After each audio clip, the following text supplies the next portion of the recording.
Alors, en ce qui concerne les djinns, le djinn il va t'attaquer le plus souvent dans le rêve.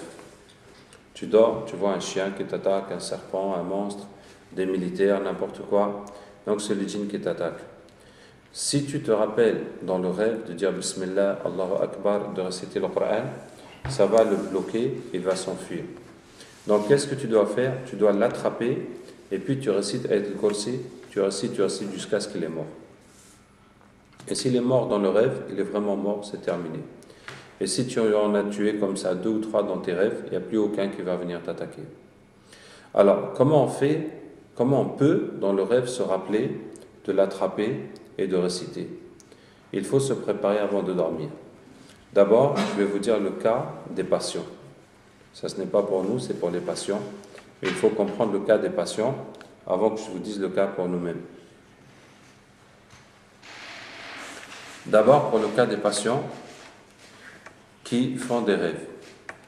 Que ce soit les djinns ou les sorciers qui viennent dans les rêves, ils sont très vulnérables à ce moment-là. C'est beaucoup plus facile de tuer un djinn dans le rêve que de le tuer dans la ruqya, en lisant sur quelqu'un. Et les sorciers aussi, c'est leur point faible.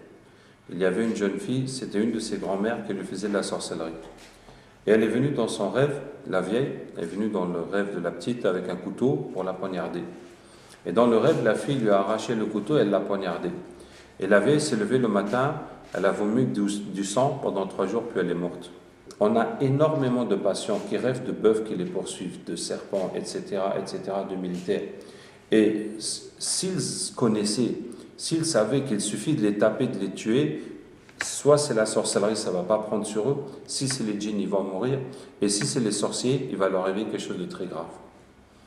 Donc, c'est une occasion très rare qu'on a d'en finir avec les sorciers. Vous voyez que les sorciers, on n'a pas de recours contre eux, légal, ou sharia ou quelque chose, on n'a que les doigts. Mais quand on les voit dans le rêve, c'est l'occasion. Donc, quand les patients viennent se soigner, il faut qu'on leur explique comment tirer avantage de leur rêve, au lieu de subir seulement et de s'enfuir, etc. Alors, pour les patients, on leur explique de se préparer avant de dormir. C'est une question de volonté et de préparation. Donc, avant de dormir, ils vont faire leur adhkar, réciter les 3 qul dans leurs mains, s'essuyer avec 3 fois de suite, réciter Ayat al-Kursi, et puis ajouter ce verset Aynama takunu ya'ti bikum Allahu jami'an inna Allaha ala kulli shay'in qadir. La Baqara 148, le réciter beaucoup de fois, il n'y a pas un nombre fixe, un nombre magique, mais on dit entre 30 et 100 fois pour se préparer, pour se donner la volonté d'y arriver. Répétez ça et demandez à Allah de lui ramener ses ennemis dans le rêve, que ce soit les djinns, mais surtout les personnes qui lui font la sorcellerie. Et s'il les voit, il faut qu'il les tue. Maintenant, quand les gens font ça, il y en a qui a le résultat tout de suite, la nuit même. Et puis il arrive à le tuer, et puis les choses vont changer. Il y en a qui essayent longtemps avant de voir. Il y en a qui les voient, mais il n'arrive à rien faire. Ou bien, juste il lui dit, ouais, pourquoi tu m'as fait la sorcellerie? Allez, vas-y, n'en commence plus. Et puis c'est tout. Mais même si tu as vu que tu n'as pas pu agir, tu vas recommencer, jusqu'à ce que tu arrives à les exterminer. Et si tu ne vois pas, tu essayes encore. Maintenant, il se peut qu'Allah Ta'ala n'a pas voulu que tu les vois. Ou il se peut que les gens qui t'ont fait la sorcellerie, ils ont cessé de le faire, peut-être même ils se sont repentis. Donc il n'y a plus de combat à faire, il n'y a qu'à se soigner. Et puis c'est tout. Hein? Donc c'est ce que nous expliquons aux patients. Mais nous, par contre, nous sommes dedans toute l'année. Si vous faites la ruqya, il y a les djinns, les sorciers, qui sont contre vous toute l'année. Et chaque fois qu'on soigne des nouvelles personnes, il y a des nouveaux sorciers qui sont contre nous. Donc ce n'est pas quelque chose qui peut terminer. Les patients, on leur dit de faire ça jusqu'à ce qu'il n'y ait plus d'ennemis, jusqu'à ce qu'ils aient fini tous leurs ennemis. Et nous, on a besoin de faire ça d'une façon continue. Alors qu'est-ce qui peut faire que, quel que soit le moment que le djinn t'attaque, tu te rappelles de l'attraper et de réciter? Alors, la solution, c'est qu'il faut être vigilant aux ordres d'Allah. Ça veut dire quoi? Ça ne veut pas dire que tu dois être comme un ange, tu fais du dhikr H24, mais tu dois toujours être vigilant sur les ordres d'Allah. Ça veut dire si tu manges, tu n'oublies pas de dire Bismillah.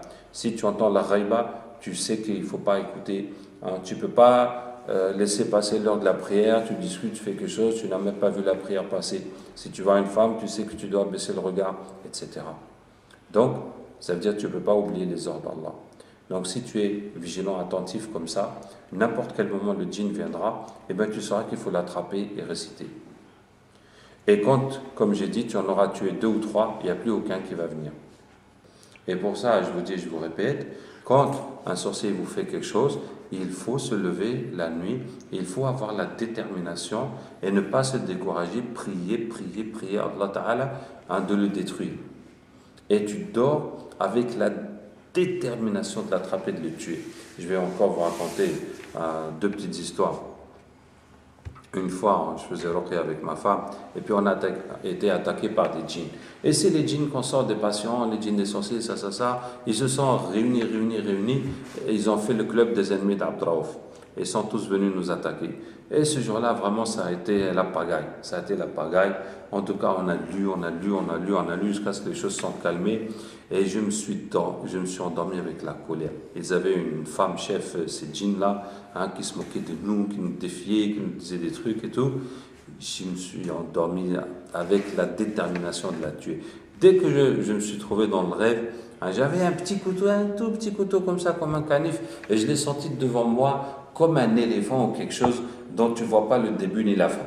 Enfin, je ne sais pas c'était quoi comme chose, mais j'ai commencé à couper, jusqu'à ce que j'en ai fait des petits morceaux de brochettes. Enfin, même pas à égorger, tac, sans arrêt. Et en même temps, ma femme s'est réveillée, elle a vu du sang partout. Et des gens criaient, il l'a tué. Ah, voilà, on rigole pas, nous. Elle est venue se moquer de nous, faire tout ça, khlas, régler la nuit même. Ouais. Donc, je vous dis ça, l'attraper, le tuer dans le rêve, c'est uniquement une question de détermination. Une autre histoire que je vous raconte une fois, ça fait longtemps, Masha'Allah, je dormais, puis j'ai vu un serpent qui passait. Il faisait le vicieux. Zama, au lieu de venir m'attaquer, Zama, il passait comme ça. Voir si, comme ça, si je ne l'ai pas vu, il va venir de l'autre côté. Mais dès que je l'ai vu, je me suis levé avec un sabre, je l'ai coupé en 2. Coupé dans la longueur. Il est tombé comme ça en 2 morceaux. Je me suis réveillé. Donc, c'est une question de détermination. D'accord? Donc, si un sorcier, malgré toutes vos précautions et le fait que vous vous lavez constamment, vous avez quelque chose et ça vous atteint, vous ou bien votre famille, vous allez prier la nuit jusqu'à ce que vous l'attrapez, vous le tuez, jusqu'à ce qu'il lui arrive quelque chose. Quand vous allez faire ça, le prochain qui voudra vous faire la sorcellerie, il va sentir que ça va retomber sur lui, il va vous laisser tranquille. Vous voyez? C'est à partir de là que tu seras tranquille. C'est à partir de là que tu seras tranquille. Il n'y a plus un djinn qui va oser t'attaquer, il n'y a plus un sorcier qui va oser t'attaquer. Et pour ça, c'est important. Alors que si tu dis non, ma'alish, les autres aussi vont venir. Non, ma'alish, c'est ça qui les arrange. C'est ça qui les arrange. Non, il faut que tu aies la haine. La haine. Al-hubbu fillah wal-bughdu fillah. Aimer pour Allah, détester pour Allah. Allah Ta'ala dit faqatilu awliya ash-shaytan. Et je ne connais pas quelqu'un qui mérite mieux le surnom de awliya ash-shaytan, les alliés du diable, que les sorciers. Donc, l'ordre d'Allah, c'est de les combattre. C'est pas de leur pardonner ou de leur donner une deuxième chance. Et quand tu les combats, quand on le tue dans le rêve, il y en a qui meurent réellement. Il y en a qui lui arrive quelque chose de grave et c'est la cause de son repentir. Donc ça, c'est dans les mains d'Allah Tabarak wa Ta'ala. Allah sait s'il est possible qu'il se repente. Ou bien, Subhanakallahumma bihamdika nashhadu an la ilaha illa anta nastaghfiruka wa natubu ilayk. Subhana rabbika rabbil izzati amma yasifun wa salamun ala al-mursalin walhamdulillahi rabbil alamin.